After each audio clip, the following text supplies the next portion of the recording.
Well, greetings to all of you watching this special video, and we're so happy that you could join us today. My name is Karl Pilsel. I'm a senior pastor of Oase Church in Vienna, Austria. I have a big heart for the people of Israel and the Jewish people especially around the world. There's 15 million right now. About 9 million living in the state of Israel and the rest around this globe.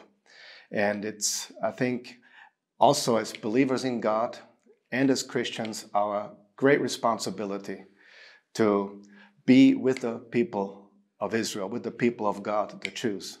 And I have the very special privilege today to speak to a man, with a man that I just met today, but I've heard so many great things. It's my pleasure also. About you. It's a great pleasure.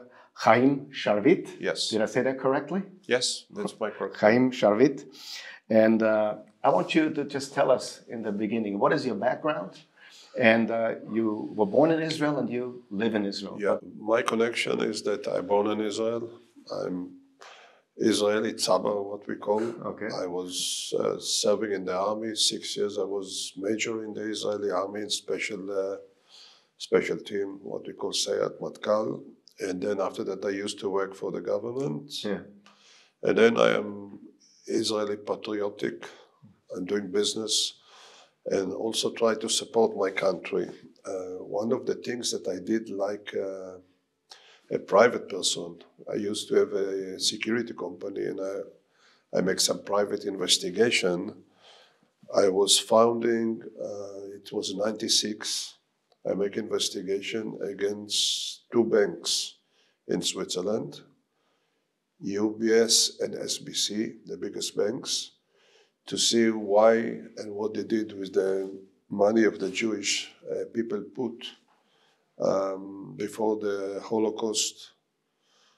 And I found something that the world was very, very shocked and surprised that these banks make selection with the papers of these Jewish people. Some of them they burn, some of them they keep. And actually, they did not give the money back to the survivor. Okay. Because of many stories. So one of the things that I found is that the banks, two banks, starting putting all the information from the people that was having account in the banks, the Jewish, in a diskette. And they select the diskette, and some of the papers, they was burning them. Yes, burning the papers, because we find the security guy that was in charge when they're burning the papers. So I had a guy that was working for the bank. He was second manager of SBC. That he told me that by secret, that this is what the banks was doing, separating and putting on diskette the names and the amount of the people. And they did not want, it was a top secret in the bank, because if, let's say my grandfather was survivor and he have account in the bank, if I was calling the bank never give the right information. They always delaying you, you have to send some money, we have to check, but in technically they have just to push a button and to see if it's in the list. So this guy offered me a deal. The deal was, he said, listen, I can bring for you from UBS the diskette with 10,000 names or something, that the bank is hiding this. I can give you a copy from this. And then you do it whenever you want to do with this, but it costs money. He said it's 450,000 Swiss franc because you have to pay someone in the bank and the rest is from him. So, okay, I told him, okay, you want to meet me in Zurich, in a secret place, don't want to talk on the phone. I tell him, okay, if we want to move, I want to they give me some facts, something that I see what I can get. So he gave me 10 names by, okay, I organize the money, I organize everything by a big law firm that want to finance this. And then he had a contract also with me. And then when we want to start the process, it disappeared. He left me a message. I cannot talk with you anymore, don't call me, because they found in the bank that he was trying to take this kid. So then I have this story in my hand. This is, so I said, what I will do with this? So I go to my people in the Israeli government, Mossad, etc. And I said, let's bomb the story in the media with all the facts that you have in the hand, the contract and what the banks do. And that's what we did. And it was in all the media in the world, the story. Then the Jewish organization and the Jewish business people started pressing the bank in Switzerland, and we took the money out from the bank, And the bank was very afraid because this was criminal what they did. They burned most of the papers. And they decided to pay a consortium $2 billion to the Jewish organization. So my part was just investigation. I was not part of the other story, how they pay and who they pay. You uncovered it. Yeah, I just bumped the story. Yes. Yeah, great. With all the facts. And the money went to the right people? After that, I don't know, because they was going to the Jewish organization and they split it. I know my part. I did not know that it's going like this. My part was a story. Listen, this is what the Swiss bank did. This chemical, this is the facts. Let's boom it. And after the booming, there was the press on the banks but I showed there was stealing more. Wow. For example, after this interview, one guy was contacting me through the television channel and said that his grandfather had a factory, and 34, he put 54,000 Deutschmark in the bank. When he called them and asked them what's going there, they say, yes, it's something like 100,000 Swiss franc. I mean, in 60 years, 70 years, this is not correct. So there was a lot of wonky business in the banks. Yes. Yeah. Well, good job. Yeah, so I did it. So then Rabbi Kaminer, we was connecting each other, to another person. He told me about this vision of him, this Jewish museum, the biggest in the world, so special from the Holocaust stories. So I said, I will join you and help you like a presenter or to help you to collect money for this, for Jewish people and Jewish people for the museum, to build the museum. The museum already we start the construction, but we still have a long way to make it happen. Okay, so you're working together with Rabbi Avram Kaminer? With Rabbi Avram Kaminer and with the late Stauber. Wow. What else? What did you do in the army and your activities? What was? I don't think I can say everything we did, but I was in a special forces and I was serving my country and my people. And I was in many action in my life, especially against terrorists that came. Wow. There was taking hostages in school in Israel, in Malot. It was many years ago. And so most of my activities was to fight against terrorist groups that came to kill, came to rob, came to. Yeah. And you're involved now in business. Yeah, I'm a businessman, That's great. I'm dealing with security company I have and other businesses. Yes. Global. Let me ask you, what exactly happened on October 7th? Because many people still don't know exactly what happened. I tell you the truth, I wake up in Haifa in 7 o'clock in the morning. And myself, I was shocked because I was not believe that things like this can happen. I don't want to know what was the mistake of our government, of the city, but the damage was too much even to watch and to understand. Because these terrorists came just to kill anything. They don't care if you're Israeli, if you're young, if you're baby, women's. They was killing Thai people that's working there in Israel. They was killing people from Europe and take hostages. So they came just to make damage, to kill, to rob, and that's it. We wasn't shocked in the beginning, but after a couple of days, we was understanding the situation, and the Israeli government decided to take Hamas out of the hut, totally. No more Hamas after that, because nobody will live in this area when 2-3 kilometers of you, there's missiles every day and shooting and whenever. Yeah. So that was after the shock, we understand the situation, and this is now the decision to go all the way, even with the leaders. Yeah. What do you think? I mean, what is their goal? What is the goal of those attackers, those Hamas? Hamas, the idea of Hamas is one Islamic state. So they are Shias, so they don't care about nothing. They want to destroy Israel and to make like from Egypt till Iran, big Islamic state. Yes. That is their mission for them. And that's the reason they said they're going to call it's called jihad, to kill people and to be heroes. Yeah.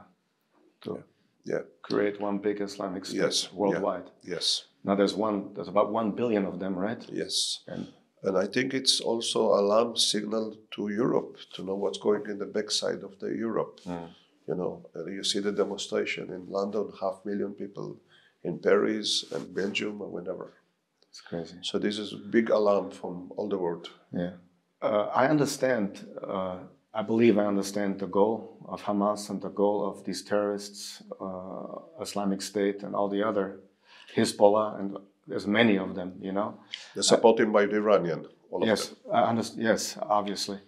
Iranian is the big supporter, the biggest supporter of terrorism in the world, I would definitely. say.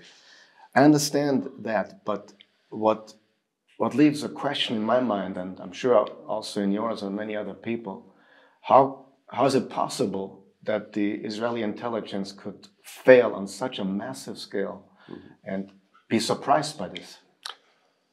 Listen, I'm not politically guy. I can tell you from my view. I was thinking the way they was reacting or the looking on Hamas, that was a mistake. When they support them with money that came from Qatar, and the idea was to make them quiet, but they was quiet, building, tunnels, building, muscles or whatever.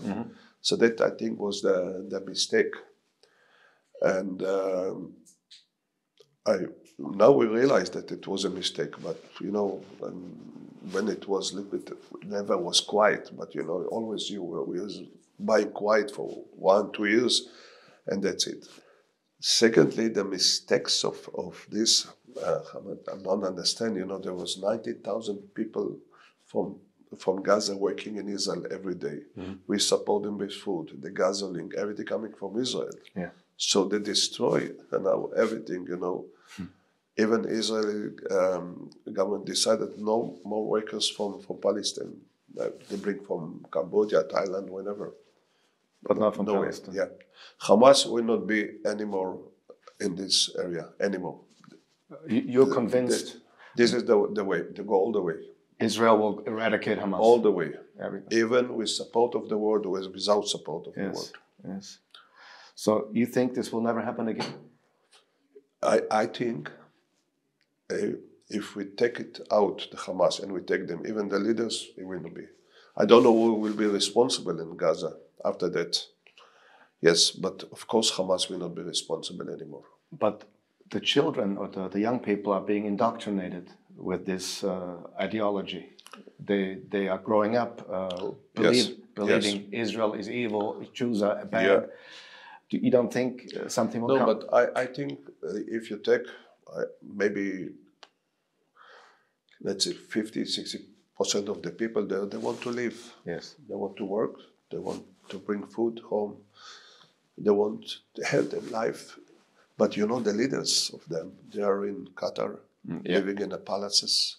Billions of dollars they have in their account, and they don't care about these people. No, they don't. And when Israel told the people, listen, we don't want you, we have very humanitarian army, go to the south, we help you. There was the Hamas people were shooting dead people. Of course. Not to go to the south. Yes. So it's mean they don't care about nothing, not about the people of them.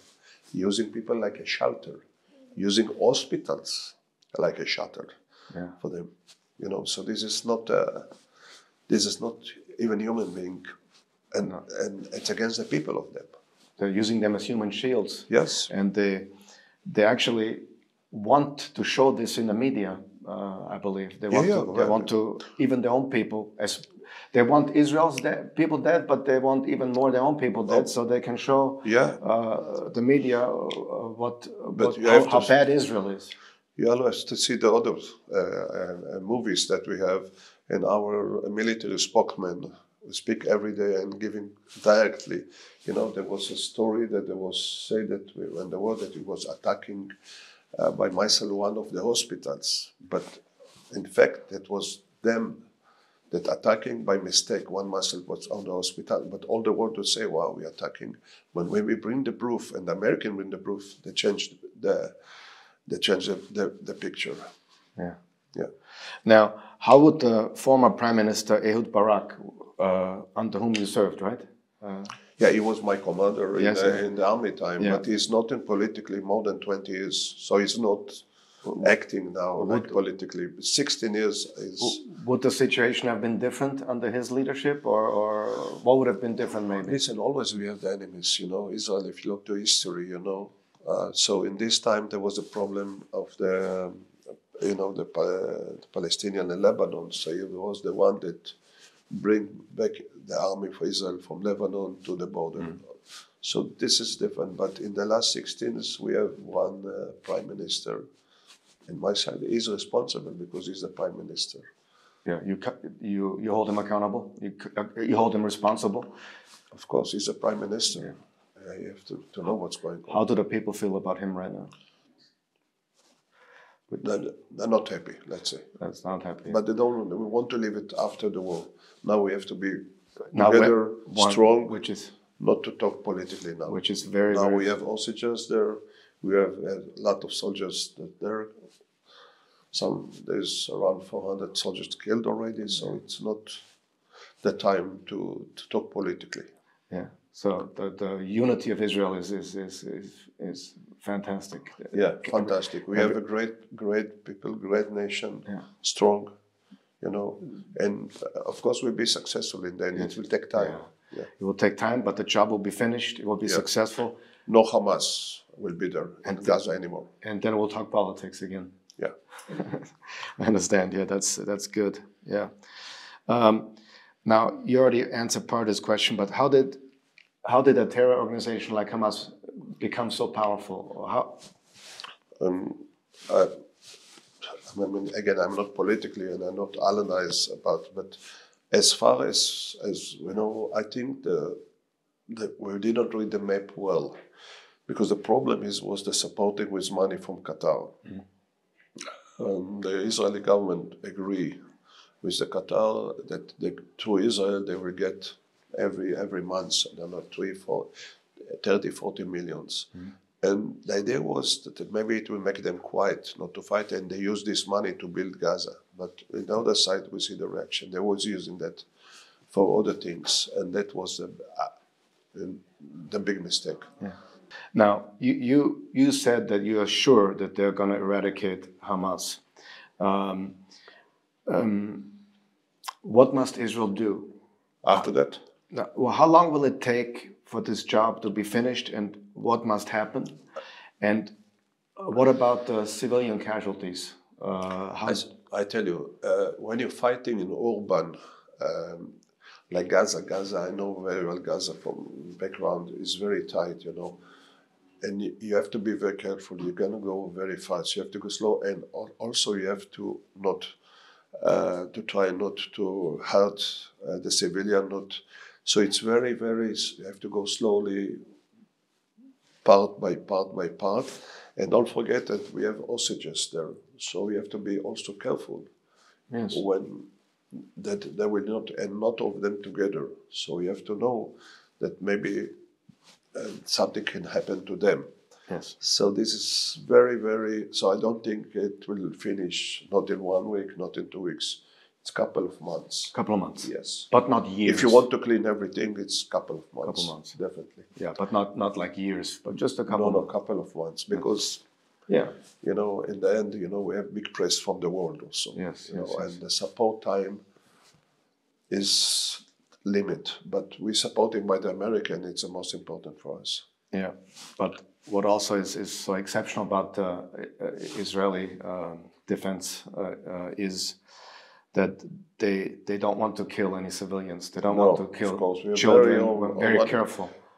I can tell you I was in the army, so we are very, very ethic army. We try not, but sometimes, you know, it's war. Yeah. There was killing civilian, most of them. On purpose. There was killing civilian on in purpose. Israel. People, that farmer, that quiet people, living, babies, women's, old people. Yeah. No, they don't care, man. So we're trying not. I mean, but sometimes, you know, the terrorists, they are reacting together with the people. Yeah. Some of them, you know, they don't have uniform. So you never know. Well, one of the big differences, I think, between the Israelis and the Hamas is Hamas wants dead civilians. Yes. And Israel wants to avoid that. But the problem is there is no surgical war. There's no war where you can do surgery or only get the Hamas and. No. It's not possible it's because not possible. They're part of the civilian. And again, they're using the civilian like a shelters. Yes. Especially in this hospital story, Shifa. Yeah. Down of this hospital, this is the headquarters of Hamas, inside hospital. Yeah, I've heard that before, yeah. Yes. Yeah. How's the situation in the settlements and in the West Bank? The West Bank, you know, we was ready to know that there will be some reaction, especially from Hamas, because the Fatah in the West, they're okay, I mean, they're quiet. So immediately Israel was very tough with them. Yeah. In the beginning, to tell them, okay, this is now the game. Not anymore like any demonstration, everything, immediately we will finish that. Yeah. So I think we are handling it, that is okay. Okay. Now, the world is calling for a ceasefire, for a stop of weapons and stuff. What is your response to a ceasefire, and why does this seem unrealistic? For the Israeli government? I tell you why. Because I don't think the world understands exactly what's happened. Exactly. And if it will happen in Belgium, if they will shoot and send 10,000 missiles to Brussels, I think nobody in Brussels will care what the world said or not. Yeah. Because this is the situation, you know. And we did not start this war. Yes. This Hamas came and did whatever they did. So we are protecting now ourselves against that, and I guess will not happen again. So we need support from the world, but it's not the most important. The most important is that we're living there. The Prime Minister of Belgium is not living in Israel. You don't understand what it means that one day this guy is coming in the morning just to kill, to shoot. They were shooting animals, dogs. That was on the kibbutz. For what's the reason? Why to rob women? Why to cut the head of babies? After killing them, why to fire the house of them after that? What? That's not war, that's terrorism. It's terrorist. Yeah, it's not a war. Now, when it happened on the October 7th, the next day, I said this too. Watch the media. Now they're for Israel, but give a few days, a few weeks, and they're going to be against Israel more and more when they see the pictures from Gaza. It's not against Israel. Let's say not to support too much, but it's not against. Yeah, because I know, for example, this Macron from French, he was in the first of the leader came to Israel and support Israel, and then he came back to France, and after 10 days, he changed his position because he have problem in his country with these Muslims people. So he play politically, but he understands. But he understands the situation. How should we, as Westerners, respond to the images of horror that's coming from Gaza?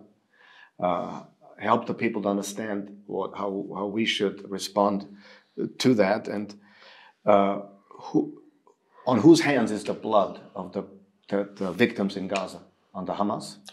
Hamas and Jihad, both of them. But the problem is you're not dealing here with state army, They don't give information. They don't let the Red Cross to come to see. We don't know how much in life. We don't get any information, only information that maybe our intelligent people, but they not, and you not cooperate with them directly. It's going via Qatar, via Egypt, Mm-hmm. So there's not like, we don't trust them, let's say. Yeah. Who knows if they said 240, maybe some of them not in life because they took babies, they took old people, sick people, who knows? Yeah, they don't care. Yeah. They have no value for life. No, nothing about life. No. And even for their own people, that's what is... yes, definitely. Yeah. Now, how does the IDF know whether a building is occupied or a base for Hamas or not? Can they know? First, we have the information, let's say intelligent information. Secondly, we had the proof. Mm-hmm. We went there with the army, and we go and our spokesman from the army, even himself, showed exactly. He was in Shefa, went down and showed the tunnels, showed the guns, showed the missiles, even school. Mm-hmm. They're using school, and they find missiles inside the school. Mm-hmm. Yeah, and kindergarten. Yeah. So you make and hospital himself photos online to show the world. Yeah. What is that? And we know a long time ago that the Shifa hospital down is the center of the Hamas leaders. And is it true that Israel could have destroyed that hospital, but they did not because, of course, because of the children? Not they said to that, listen, we take we built for you a hospital outside. They brought medicine, they brought incubators for the babies, they brought everything, even gasoline. But the Hamas was stealing the gasoline to use by themselves from the hospital. Yes. And there was 500 terrorists hiding in the hospital, dressing like a doctors or things like this. Yeah. Now, I've seen some videos and some stuff on the tunnels. This interesting me. Do they go underneath to Israel? How far? No, they cannot go to Israel because before they try, but we have a system to cut it. The tunnels is 500 kilometers inside Gaza. 500? 500 kilometers inside Gaza, yeah. But it does not go outside? No, it's not going to outside. It's just next to the Israeli. Before it was going, so we find it and we destroyed it. But inside Gaza, it's 500 kilometers of tunnels. Okay. How has the war that Israel is doing developing so far? Where are we in this war? The situation is that now there is a peace, not peace talks. Let's say there is a break because they're saying the hostages, 50 of them, should be tomorrow or something like this. So we make like a stop for 3-4 days, supporting them gasoline and food and things like this. What they ask, but this is not the finish of the war. It is just part, because we have more hostages, not 50. We know about the number 240. There's a lot of missing. For example, I'm working in Asia and Thailand. There was 29 hostages, Thai, there. They killed 19 and 16 missing. I mean, it's not even part of this war from between Israel. They are come to work in agriculture. Also from Cambodia, also from Nepal, from Philippines. So this is like, let's say it's our problem, but they would have to see that these people they kill Arab Israelis, even. I think 16 of them killed them. And don't know the Arab because one woman, she was with the burqa and they killed her. Yeah. So it's the leaders of the Israeli Arabs, they said this is solidarity a little bit, that it's not part of the Quran to kill children, to rob women, and that this is not in the Quran. It's against the Quran, what they did. Yeah. You mentioned earlier it will take a few months till this is finished. I think so. I know it's hard to say a war is successful, but how is it going successful so far?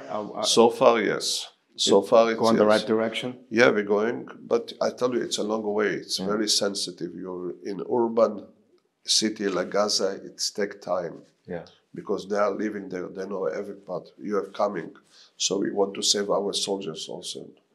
A lot of them killed already, so it's going. We go slowly. 400 have been killed. You said 400. No. Total in Gaza was like 60. Okay. After the victory, after Israel will win this, how do you think?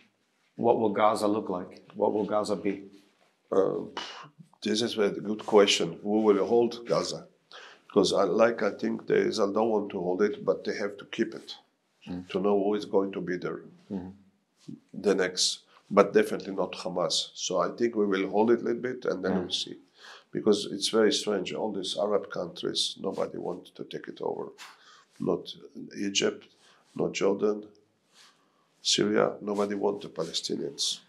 Now, let me ask you this. If Gaza was with the right people, the right leaders, what could Gaza look like? It's on the ocean.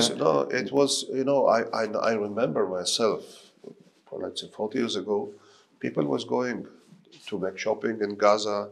Israel crossing the border. There was not missiles. There was not even fence. It was like okay. Nice ocean, nice. Yes, nice ocean, hotel. I mean, near the ocean. But since this Hamas came, they destroy everything. Because people here in Europe, they think, oh, Gaza is such a horrible place and it's so awful. And this is one of the problems, I think, because it's the leaders who make it that. Yes. And if you change the leadership in any company, in any... I tell you, 90,000 workers was coming every day from Gaza to work in Israel. Construction, agriculture, whenever, economically.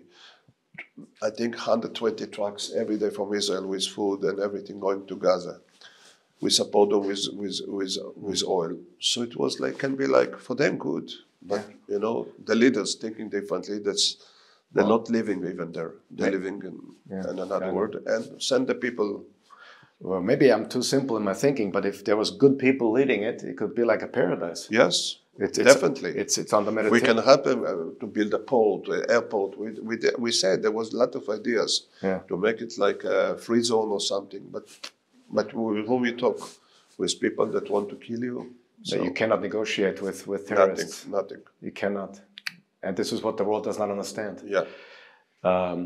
Now, do you think the Palestinian Authority can be trusted?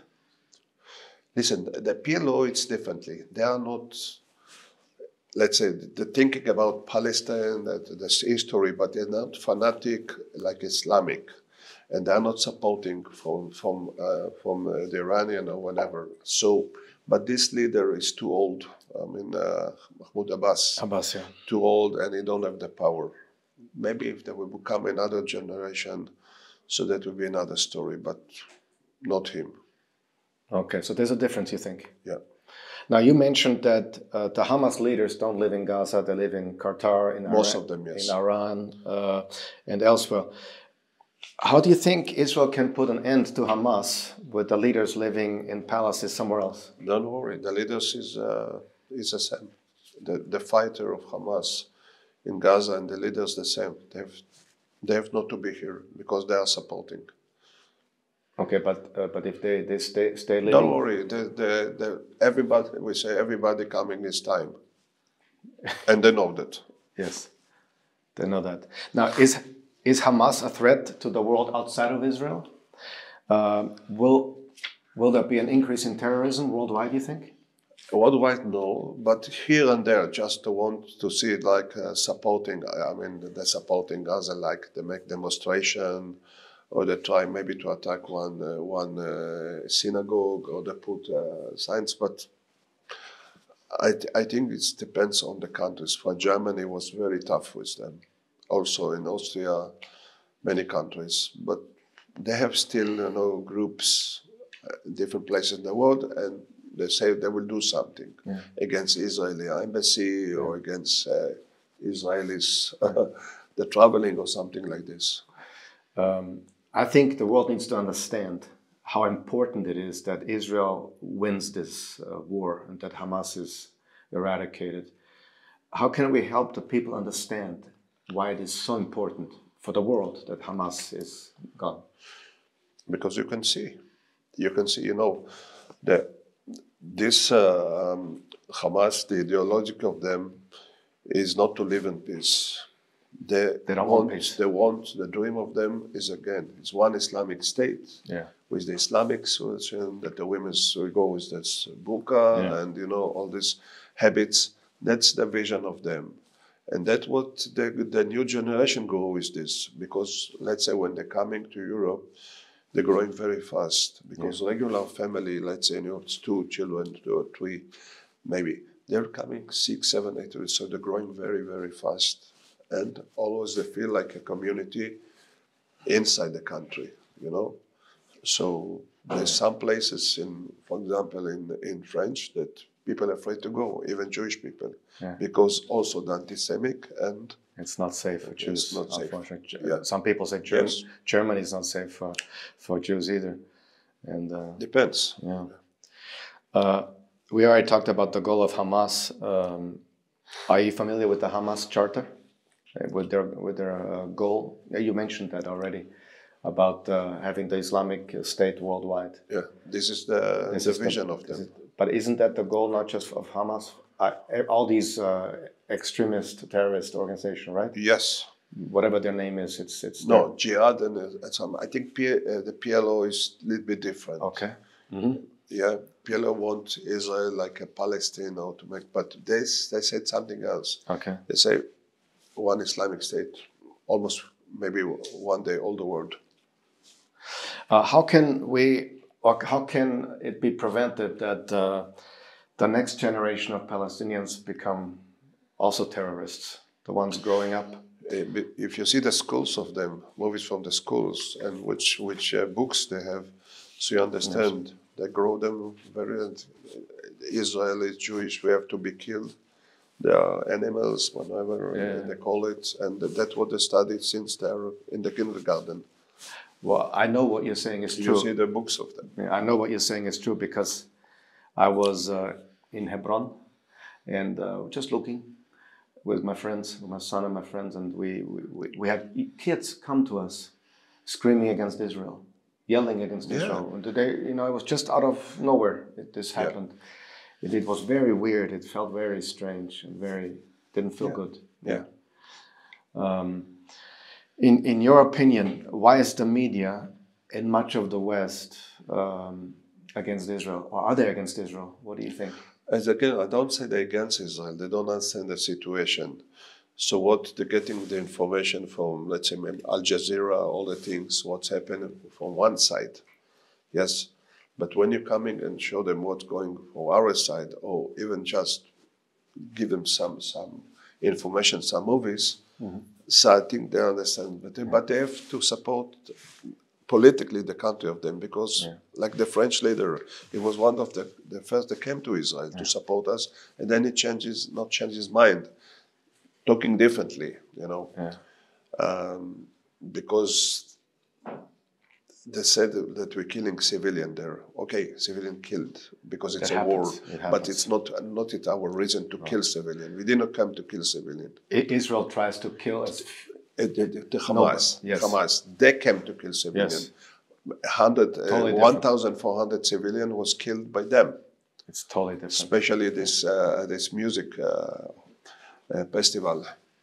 Yeah.